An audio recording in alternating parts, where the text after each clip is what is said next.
Hola, ¿cómo están? Otra edición de Documenta. En los próximos días va a cumplirse un nuevo aniversario de una fecha clásica, histórica, muy importante del peronismo, 25 de mayo de 1973. Ese día precisamente Héctor J. Cámpora, un político oscuro, tradicional, un dentista de barrio, accedía a la presidencia por obra y gracia de Juan Domingo Perón, quien realmente tenía el poder en la Argentina para esa época. A mis espaldas está viendo una casa sencilla que precisamente hacia 1972-1973 fue clave al momento de decidirse situaciones que luego van a marcar para siempre la historia de nuestro país. En esta casa, te lo voy contando de a poco, se decidió en definitiva que Cámpora fuera presidente. Y quizás más adelante, en esa casa se decidió que Cámpora dejara de ser presidente. Pero no nos adelantemos. Vamos a ver entonces la primera parte de este documental exclusivo, Cámpora al gobierno, Perón al poder. Del 25 de mayo al 13 de julio de 1973, la Argentina estuvo gobernada por el doctor Héctor José Cámpora. Su triunfo como enviado de Juan Domingo Perón señaló el fin de la proscripción del justicialismo en la vida política nacional. Fueron 49 días en los cuales se trató de construir otro país. ¡Solo corazón! ¡Cámpora es Perón! ¡Solo corazón! ¡Cámpora es Perón! ¡Solo corazón! Pero también 49 días donde se tejió una red de conspiraciones que preanunciaban un final trágico. De la alegría a la desazón, de la tristeza a la masacre. 49 días en los cuales ningún argentino fue inocente. Cámpora al gobierno.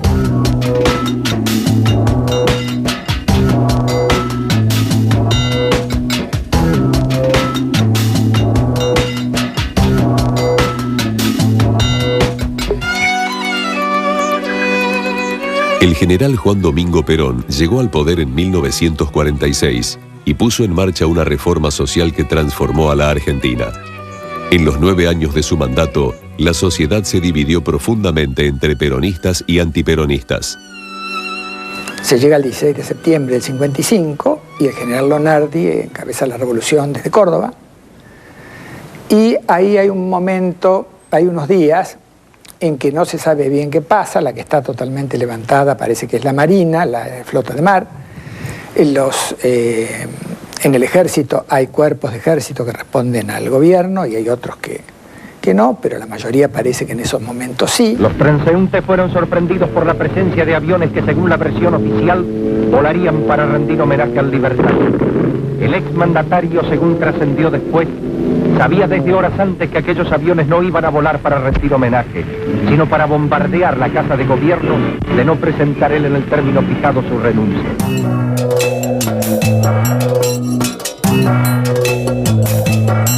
Porque parece que los argentinos tenemos muy adentro un cierto infantilismo, que cuando las cosas andan mal hay que llamar a un papá, y el papá ese tiene uniforme, y así nos va con los papás con uniforme, ¿no? De modo que fue una época que para los amantes de la libertad no era demasiado cómoda.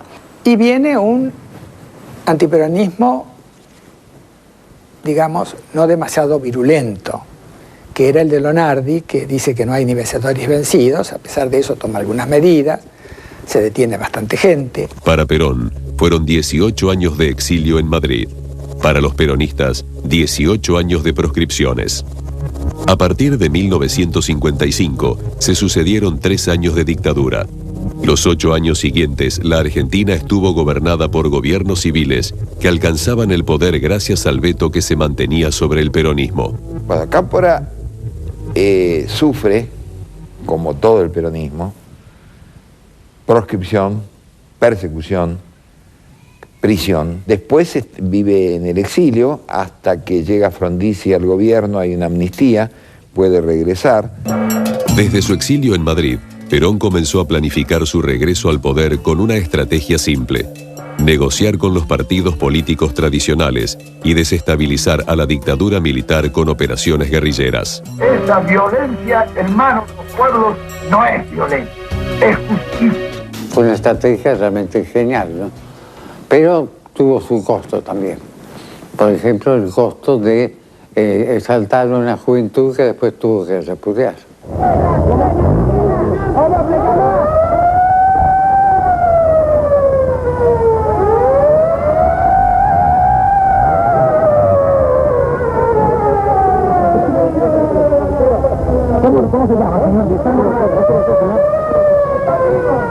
A los comienzos de los largos años de proscripción del peronismo, que fueron como 18, al comienzo el movimiento sindical fue muy fuerte y muy importante, digamos el sector más dinámico del movimiento, que con sus huelgas, sabotajes, etcétera, enfrentaba a las diversas dictaduras militares que se sucedieron. Con el paso del tiempo se fue generando una juventud peronista muy combativa. Y ahí surgen las organizaciones revolucionarias, el Partido Revolucionario de los Trabajadores, que fundó el Ejército Revolucionario del Pueblo, las Fuerzas Armadas de Liberación, los Montoneros, las Fuerzas Armadas Peronistas y las Fuerzas Armadas Revolucionarias, las principales organizaciones, ¿no es cierto? Fueron fundadas por la clase obrera y el pueblo movilizado después de largos años de experiencia de resistir la represión de la dictadura. Los movimientos guerrilleros coparon la escena política en 1970, cuando la organización peronista Montoneros secuestró y ejecutó al general Pedro Eugenio Aramburu, autor del golpe de Estado que derrocó a Perón en 1955. Aramburu era un hombre muy respetado para todos nosotros.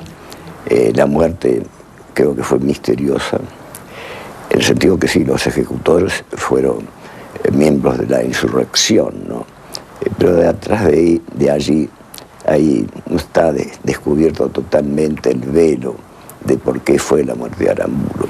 Lo que nosotros sabemos, o yo sabía, es que Aramburu quería ser presidente.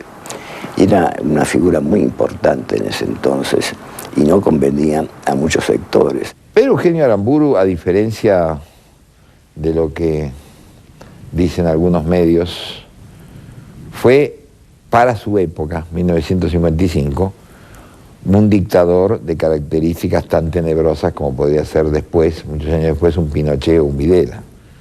Es decir, Aramburu participó de una conjura militar que significó el bombardeo de la ciudad abierta de Buenos Aires junto con la Marina, ¿no?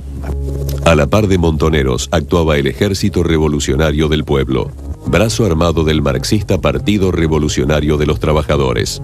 Ya con Alejandro Agustín Lanusse en el poder, se produjo una fuga de presos políticos en el penal de Rawson.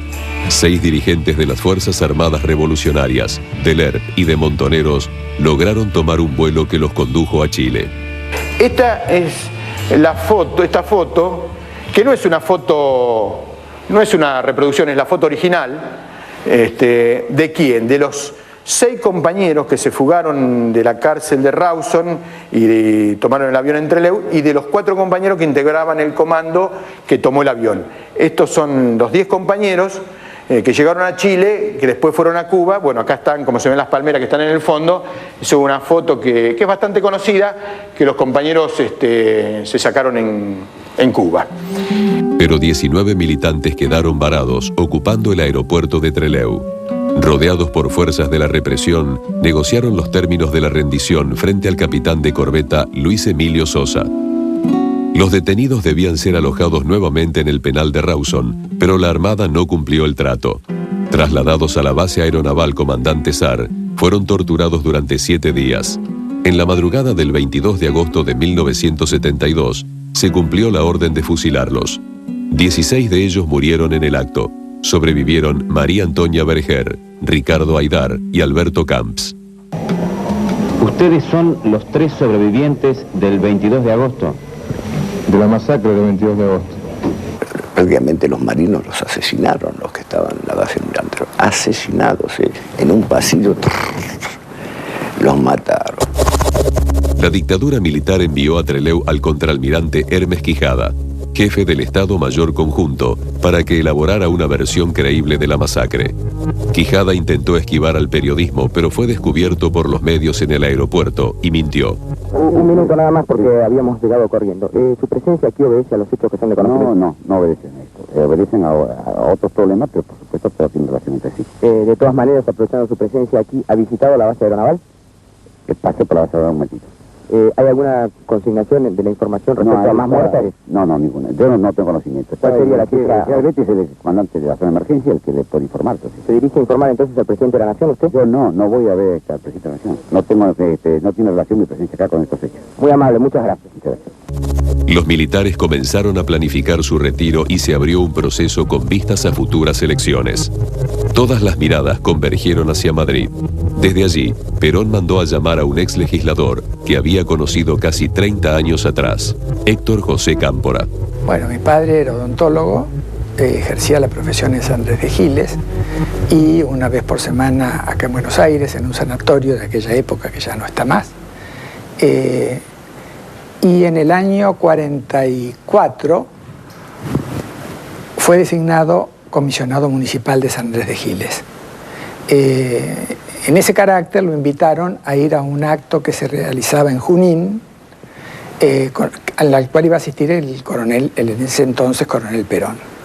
Fue al acto y ahí se lo presentaron al coronel Perón, parece que simpatizaron, y lo invitó a ir el día de San Andrés de Giles, el 30 de noviembre, a Giles. Y fue. Entonces, a partir de ahí, continuaron viéndose, hicieron una relación bastante fluida, ¿no? Una vez en España, Cámpora se volvió a reunir con el líder exiliado. El Partido Justicialista se preparaba para las elecciones. Y ante la prohibición que aún pesaba sobre Perón para regresar al país, solo quedaba elegir bien a quienes lo representarían.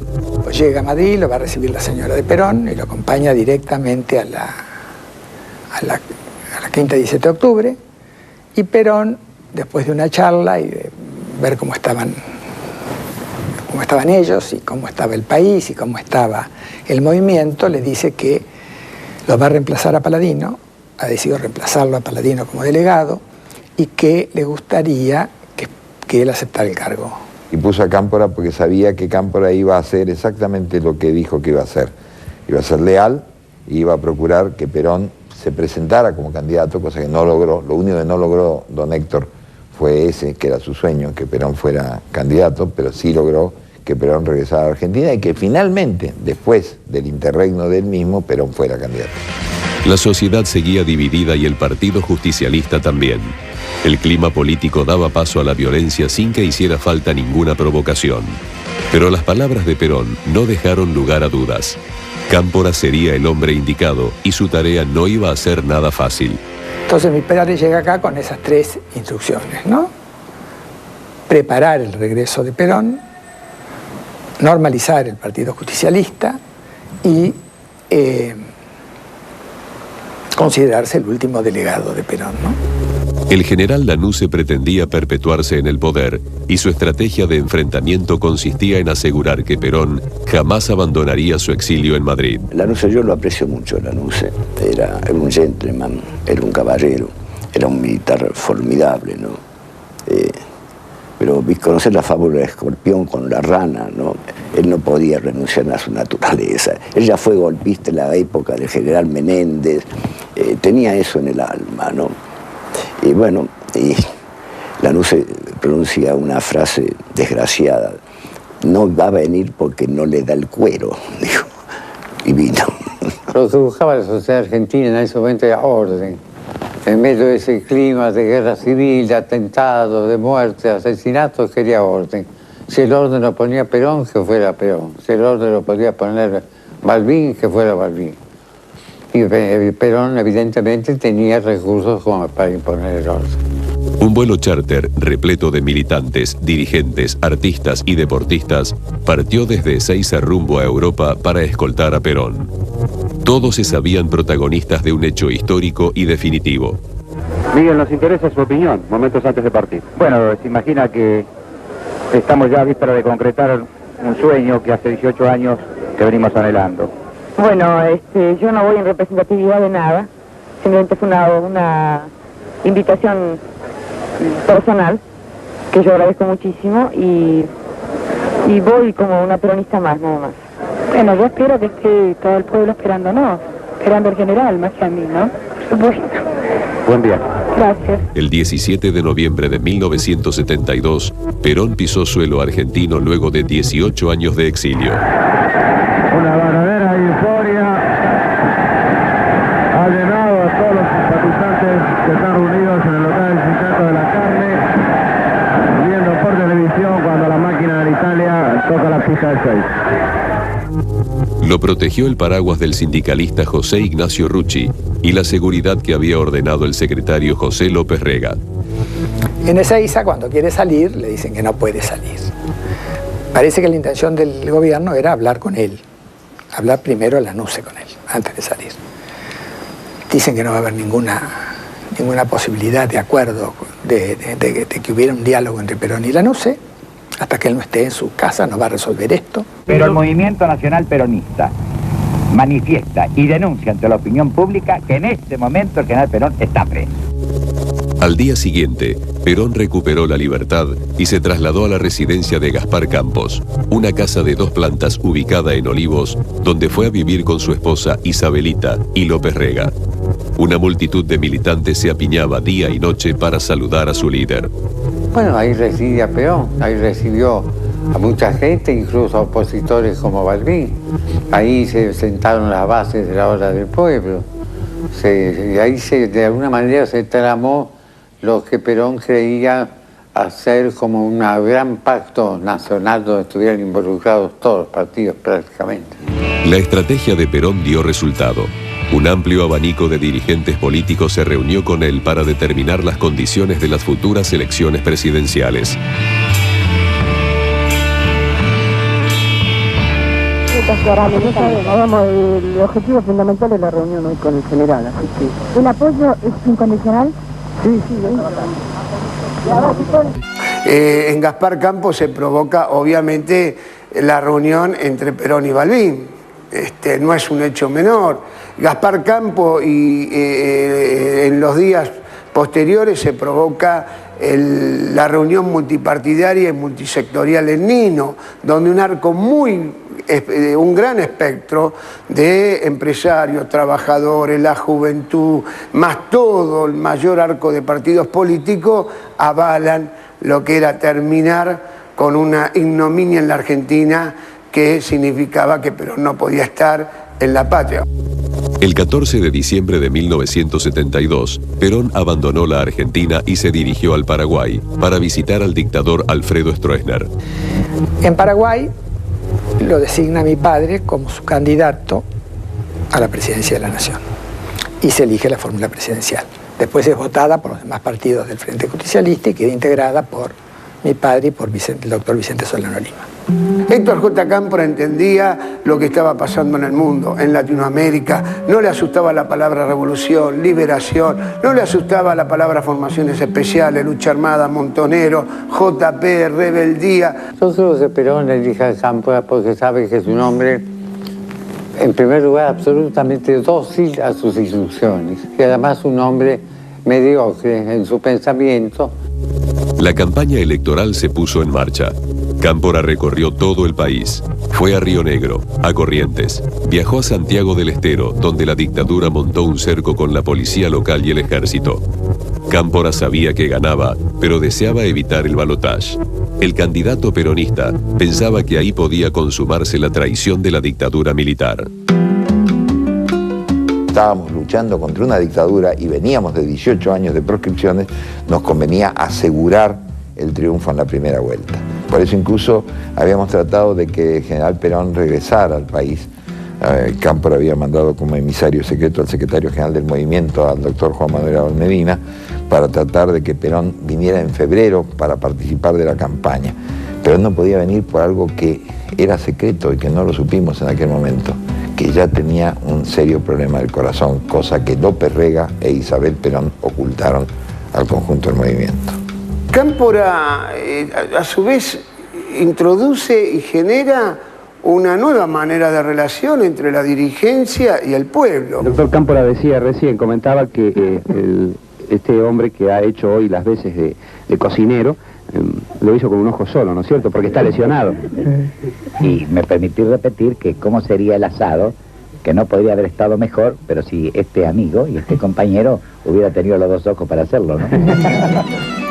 Cuando el 11 de marzo de 1973 hay elecciones, gana el peronismo, es elegido presidente Héctor Cámpora, que expresaba a los sectores progresistas del peronismo, incluso apoyado por la Juventud Peronista y por Montonero, Farifap. Y en la campaña electoral una de las principales consignas era reviente quien reviente, libertad a los combatientes. El justicialismo triunfó en poderosos distritos del país como Buenos Aires, Mendoza y Córdoba. Sin embargo, perdió en la capital federal ante el candidato radical Fernando de la Rúa. Cuando comprendió que había ganado las elecciones, Cámpora se dirigió a la CGT y, rodeado del poder sindical, anunció que como presidente electo se reuniría con Lanusse para preparar la transición a la democracia. El general Lanusse varias veces quiso entrevistarse con mi padre y mi padre, por algún motivo o el otro, iba postergando esta entrevista. Finalmente, ya siendo presidente electo, habiéndolo conversado con el general Perón, le da una entrevista a la Junta Militar, entre la cual estaba el general Lanusse, que se realiza acá, en esta casa. La dictadura pretendía una retirada ordenada, sin sobresaltos. Cámpora pulseaba para satisfacer las exigencias de Perón, de los montoneros y de los partidos aliados. La guerrilla seguía operando. Cámpora, en abril, después que es electo, pide una tregua a la guerrilla. Nosotros le respondemos con el volante más masivo que se tiró en la historia argentina, que se llamó Respuesta al presidente Cámpora, porque el Ejército Revolucionario del Pueblo no dejará de combatir. Porque el poder militar seguía en manos de las Fuerzas Armadas Contrarrevolucionarias, porque el poder económico seguía en manos de las empresas monopolistas y del imperialismo norteamericano. El 30 de abril de 1973, el ERP ajustició al contraalmirante Hermes Quijada, uno de los principales encubridores de la masacre de Trelew. La operación fue encabezada por Víctor Fernández Palmeiro, quien también murió en el atentado. Sin duda, ese hecho inquietó a Perón. O sea, a Perón personalmente le inquietó mucho. El funeral de Hermes Quijada fue aprovechado por la dictadura para endurecer su posición y transmitir un mensaje claro al peronismo que estaba por llegar a la Casa Rosada. La sangre, la inmolación del almirante Quijada no habrán sido en vano si la nación toda comprende que ya es tiempo de no llamarse a engaño respecto al accionar de esta delincuencia terrorista. A medida que se acercaba la fecha de entrega del poder, los militares ya no tenían influencia en la sociedad. Estaban en retirada. Habían derrocado a Arturo Illia en 1966, pero nada quedaba de la arrogancia de Onganía, la confusión de Levingston o la ambición de Lanusse. Tan nada que Cámpora aprovechó la noche del 24 de mayo de 1973, víspera de su asunción, para ir al cine. He querido venir a honrarlo al compañero Fabio, que sé que es el que ha hecho un gran esfuerzo y está compensado a través de la expectativa pública que su película ha despertado, a través de un consenso público que la ha aprobado como una, si no más, la mejor película. Él tenía buena relación con la gente. Por supuesto que Perón tenía mucha mejor relación con la gente, ¿no?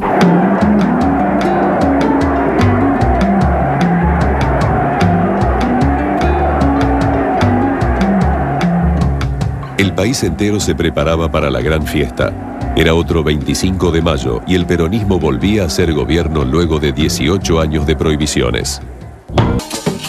Seguimos con Documenta, segundo bloque de este documental exclusivo sobre Héctor J. Cámpora. Lo que te vas a encontrar ahora es quizás una síntesis de lo que en definitiva fue la política nacional entre 1972 y 1974. Esto es, un presidente que llegó a la Casa Rosada respaldado por Perón, me refiero obviamente a Cámpora, y a partir de allí una serie de complicaciones y conspiraciones. Complicaciones porque la militancia en el poder avanzó más allá de lo que esperaba el propio Cámpora.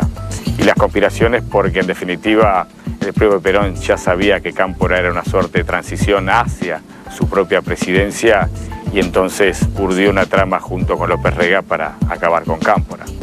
Y el elemento clave de esta conspiración fue en principio la masacre de Ezeiza.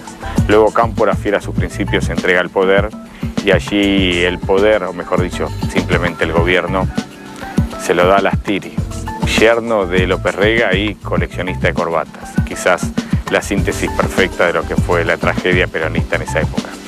Entonces, segundo bloque de este documental exclusivo, Cámpora al gobierno, Perón al poder.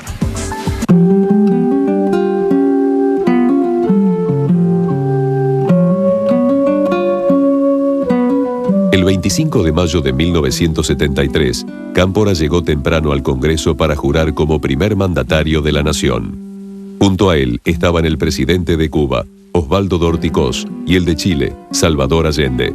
En el discurso de Asunción, Cámpora reivindicó a los jóvenes peronistas, sus principales aliados en el poder. Los representantes de las Fuerzas Armadas no podían creer lo que veían. Los gobernantes de una democracia son elegidos por el pueblo en comicios limpios. Imponerlos por la fuerza de las armas es una usurpación de los atributos del soberano, desacredita a la Iglesia y niega el derecho. Estábamos en el Aeroparque Metropolitano, en la zona militar, en momentos en que el locutor anunció que había varias personalidades que estaban esperando ahí. En estos momentos hace su descenso el avión que trae al señor presidente de Cuba, don Osvaldo Dorticós. Gustavo Roca me codió y me dijo, este ha dejado de ser un país de mierda. Yo creí que también había dejado de ser un país de mierda, pero fue por poco tiempo que lo dejó. A pocas cuadras de allí, no hubo protocolo ni orden castrense. La gente cantaba la marcha peronista pese a las provocaciones del ejército y a la represión con gases lacrimógenos y balas de goma. La Plaza de Mayo volvía a lucir atestada de gente. Coparon la plaza los montoneros, creían que estaban tomando el gobierno en realidad, ¿no? Cámpora debía trasladarse hasta la casa de gobierno en un lujoso Cadillac. Pero los planes militares se vieron desbordados y hubo que enviar un helicóptero para que el presidente pudiera llegar. A esos militares que nosotros, en mis épocas jóvenes, hace muchísimo tiempo, nos aplaudían en la calle. Cuando salieron a rendir los honores a Cámpora, fueron insultados y escupidos. Luego Lanuse obviamente se va en helicóptero, donde surge la consigna se van y nunca volverán.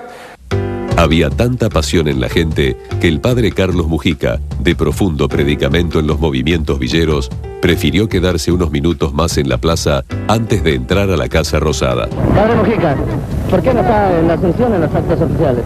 Bueno, ahora voy a ir acá a la Casa de Gobierno cuando jure el doctor Cámpora, pero no me quería perder esta alegría tremenda del pueblo y me parecía que tenía que estar justo a mis compañeros villeros en este momento de alegría del pueblo.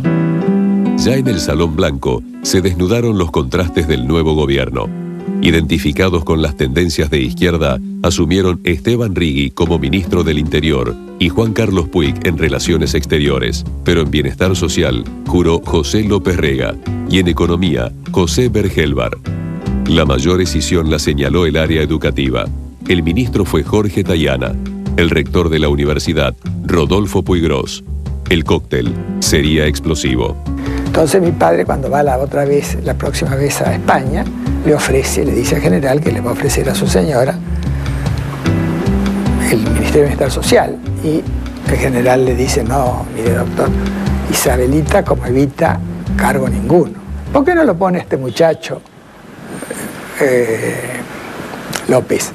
Representaba una visión autoritaria, que además era el enemigo enquistado, que eso a la corta, a la larga, iba a generar muchos problemas. En campaña, Cámpora había anunciado la liberación de todos los presos políticos y militantes de las organizaciones armadas, presos en Devoto. La noche del 25 de mayo, una columna de 40.000 jóvenes rodeó la cárcel exigiendo la libertad de sus compañeros. Lo cierto es que de esa cárcel de Devoto salieron presos políticos y también salieron presos comunes, ¿no? La posición del Partido Revolucionario de los Trabajadores era que la movilización tenía que culminar con la libertad de los presos y no esperar el decreto presidencial o de las cámaras legislativas. Por lo tanto, nos fuimos hacia la puerta, empezamos a presionar. Esta presión hizo de que dos compañeros que representaban a las organizaciones revolucionarias que estaban adentro se hicieran presente, hablaran desde lo alto de los muros de la cárcel. Les informamos como oposición de las organizaciones Montoneros y PAR que en este momento se está gestionando a nivel de la Presidencia de la Nación nuestra libertad inmediata. ¡Viva la unidad de las organizaciones armadas revolucionarias! Cerca de la medianoche, los presos políticos recuperaron la libertad. Nos encontramos en la puerta penal de Villa Devoto y en el camión que tenemos en imagen hay un buen número de detenidos políticos liberados recientemente. Hubo diversas gestiones desde adentro del penal. Vino el secretario general del movimiento peronista, Juan Manuel Medina, estuvo en el penal, habló desde arriba del penal. Y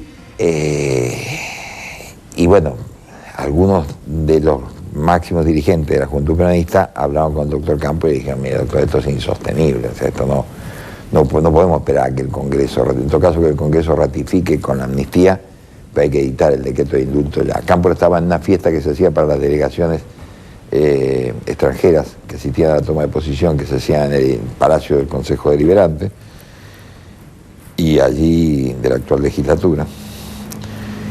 Y allí mismo, en un saloncito aparte, firmó el decreto del indulto y Abal Medina pudo anunciar que se firmaba. Salieron los combatientes.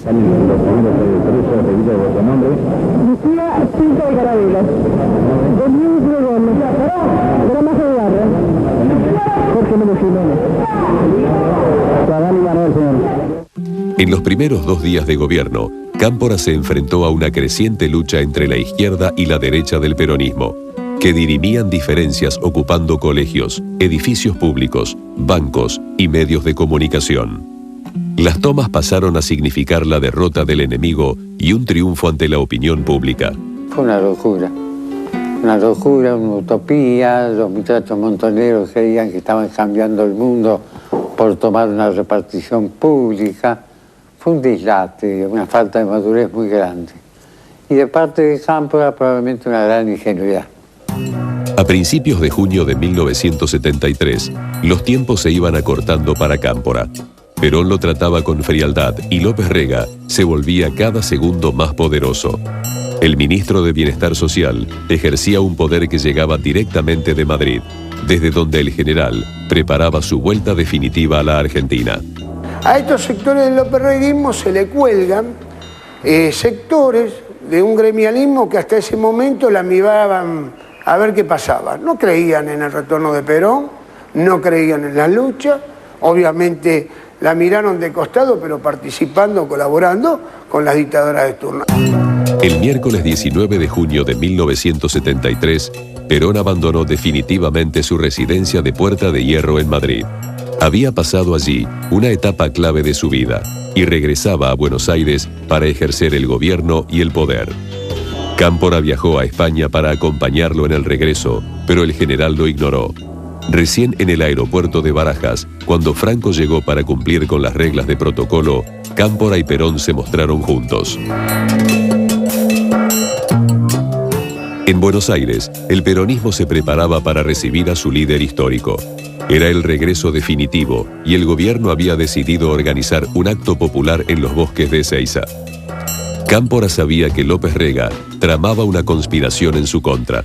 Sin embargo, dejó en sus manos la organización del acto. López Rega designó jefe de operaciones a Jorge Osinde, un coronel del ejército que aseguró a los medios que la organización del acto sería perfecta. Y habían designado una subcomisión de seguridad y se oponían a la vigilancia directa policial porque decían que la gente se iba a exacerbar, se iba a irritar de ver la policía cerca por las cosas que habían pasado con la policía con anterioridad, y querían que la policía estuviera a 1500 metros del palco y que la custodia del palco la iba a dar gente de ellos y que la custodia abajo del palco se iba a hacer fundamentalmente con la presencia de 300.000 compañeros que ellos decían que iban a poner delante del palco, que iba a constituir una enorme valla humana de defensa de General Perón. Lo cierto es que los 300.000 compañeros no aparecieron, aparecieron otra gente frente al palco. El 20 de junio de 1973, los bosques de Ezeiza se colmaron de manifestantes de todos los rincones de la Argentina que aguardaban la llegada de su líder. Esta movilización fue de más de 2 millones de argentinos y argentinas. En el caso de la Juventud Peronista hubo todo un operativo que fue una movilización que iba desde el interior confluyendo hacia Buenos Aires, por tren, por micro. Los compañeros de la capital federal y de las distintas zonas del Gran Buenos Aires iban confluyendo con columnas muy masivas y compactas. La de la zona sur y La Plata vino desde aquel lado y confluía por este lado hacia el Puente 12. La de zona norte de aquel lado. Sin embargo, no hubo llegada ni fiesta. No fue un día peronista ni democrático. Las bandas armadas desplegadas por López Rega y Osinde empezaron su cacería apenas pasado el mediodía. Porque ahí comenzaron a participar elementos como Osinde, como Norma Kennedy, como Brito Lima, como cierto gremialismo que honestamente no solo sabíamos que estaban preparando una instancia de control y de evitar el acercamiento de los sectores de la juventud, de las formaciones especiales, de los montoneros, de los sectores populares, sino que creíamos que incluso iban a hacer alguna picardía. El aparato represivo de López Rega y Osinde asesinó a 13 militantes peronistas e hirió a otros 380. La matanza desatada en Ezeiza terminó con la fiesta peronista. El avión que traía a Perón fue desviado al aeropuerto de Morón, donde nadie sabía con certeza qué había pasado. Lo único cierto era que Cámpora ya tenía los días contados y que los partes médicos informaban minuto tras minuto sobre los muertos y heridos de Ezeiza. ¿Cuántas personas perdieron la vida en este nosocomio? 10 personas. ¿Y cuántos heridos, doctor? Heridos de bala, 69. Tremenda paliza que le estaban dando a algunos prisioneros que, como se ha visto en muchas imágenes, levantaban agarrados del pelo, ¿no es cierto?, al palco, lo subían. Además, hubo gente colgada en Ezeiza, colgada de los árboles. Es decir, en Ezeiza se mostró que sin ningún lugar a dudas el peronismo tiene un ala fascista. Digamos, no que el peronismo es fascista, pero que el peronismo ha tenido desde sus orígenes hasta el presente un ala fascista. Cámpora sabía que los responsables de la tragedia eran López Rega y Osinde. Le pidió la renuncia a Osinde, pero no pudo avanzar sobre el secretario privado de Perón. Horas después de la masacre, Perón, aconsejado por López Rega, montó un gobierno paralelo que diseñó la caída de Cámpora y preparó los pasos necesarios para recuperar el poder. Bueno, Perón nunca se refirió de un modo demasiado claro a lo que pasó en Ezeiza, ¿no? Pero sí quedó claro que él era apoyado y se sentía apoyado más por López Rega y sus formaciones que por los montoneros y las otras organizaciones subversivas, ¿no? El pueblo argentino podríamos decir que en su 80% es peronista. Ahora, indudablemente que la influencia que nosotros tenemos en ese sentido es grande. Pero hay que ver esa influencia. Cuando uno tiene fuerza es cuando debe pensar que hay que emplearla con inteligencia y con prudencia. A menudo los que poseen la fuerza renuncian a la inteligencia y a la prudencia. Este es un grave error. La noche del 26 de junio de 1973, Perón sufrió un infarto. Sus médicos exigieron que se instalara una unidad coronaria en Gaspar Campos, pero el planteo fue rechazado por Isabelita y López Rega, preocupados porque no trascendiera la noticia de que el general agonizaba. Pocos días después, sin saber que la conspiración en su contra tomaba volumen, Cámpora visitó a Perón. Un día que está solo con él en su dormitorio, le dice algo así como: general, si la gente hubiera podido elegir libremente, lo hubiera elegido usted, no a mí. Entonces el general le contesta, Cámpora, yo hago lo que el pueblo quiera, algo así. Esto era decir que sí, ¿no? Entonces ahí mi padre empieza a ponerse en campaña para renunciar. Con las renuncias del presidente y el vice, según la ley de acefalía, debía asumir el senador Alejandro Díaz Vialet, un abogado amigo de Cámpora. López Rega, Isabel y Rucci no querían dejarle el poder y presionaron tanto que el senador peronista debió salir rápidamente de viaje al exterior. La presidencia de la nación quedó en manos del diputado Raúl Lastiri, yerno de López Rega. Raúl Lastiri era un personaje menor y folclórico del justicialismo. Hombre de cabaret, de voz aguardentosa, enronquecida por el tabaco, con gran afición por las corbatas, como se recordará, ¿no es cierto? Cualquier cantidad de corbatas de distintos colores. Personaje de la picaresca nocturna de Buenos Aires, sin la menor entidad política. Esto demuestra que en Argentina ha sido presidente cualquiera. El 13 de julio de 1973, Cámpora entregó la banda y el bastón a Lastiri, que asumió como presidente provisional. López Rega ya acariciaba el poder. Solo faltaba que a Perón lo acompañara alguien de su entera confianza en las elecciones del 23 de septiembre. Y también lo logró. El justicialismo eligió la fórmula Juan Perón, María Estela Martínez de Perón. Triunfaron con el 62% de los sufragios y asumieron el 12 de octubre. Surge la AAA, surge el Comando Libertadores de América, pero contradictoriamente a lo que esperaba la gran burguesía, lo que esperaban los sectores de la derecha en general, en lugar de contenerse la movilización, producto de que estaba el peronismo en el gobierno, crece la movilización, sobre todo crece la movilización de la clase obrera. En ese otro país que comenzaba, Cámpora no tenía lugar. Perón lo envió como embajador a México, pero sus gestiones en tierra azteca tropezaron una y otra vez con los designios de López Rega desde Buenos Aires. Presenta la renuncia, en donde le hace un agradecimiento a Perón, pero dice que lamentablemente ha tenido entorpecimientos en su función, que más que lesionar por parte del Ministerio de Relaciones Exteriores, que más que lesionar a su carácter de embajador, lesionan el prestigio de la República Argentina. Con la muerte de Perón el 1 de julio de 1974 y la posterior asunción de Isabel, el país se transformó para peor. López Rega disponía a su antojo sobre la vida y la muerte de los opositores con la Alianza Anticomunista Argentina, más conocida como la AAA, y Cámpora era uno de sus blancos preferidos. El expresidente volvió a México.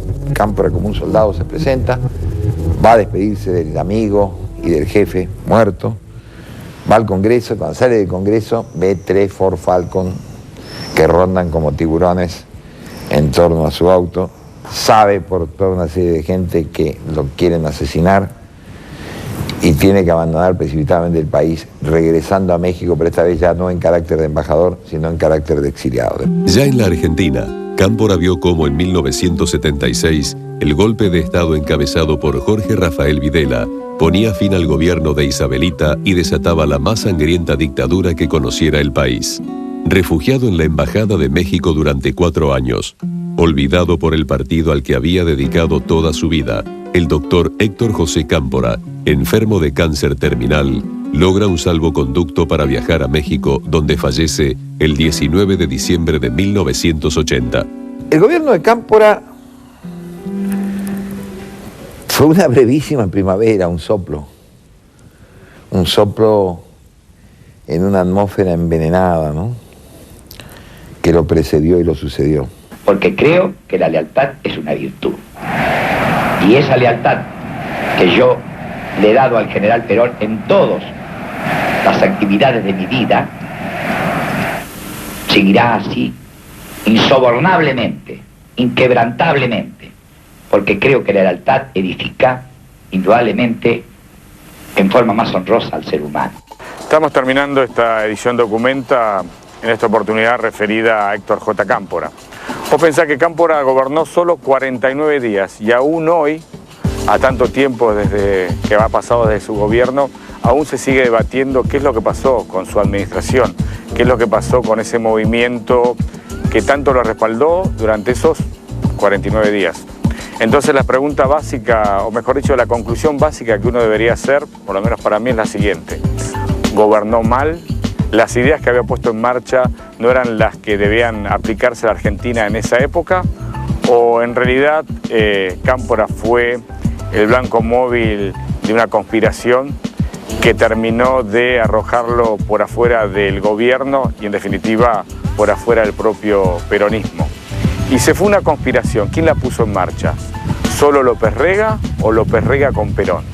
¿O sencillamente fue Perón y el que ejecutó fue López Rega? Y en definitiva lo que uno debería plantearse es cómo la política es caníbal, ¿no? Porque Cámpora fue expulsado del justicialismo, en plena dictadura militar debió exiliarse en México, murió allí, y hoy cuando hablas de Cámpora es como una figura gris que vaga por la historia del peronismo y nada más, y sin embargo estuvo 49 días en el gobierno, poniendo en marcha un sueño que finalmente, creo yo, fracasó. Chao, hasta la semana que viene.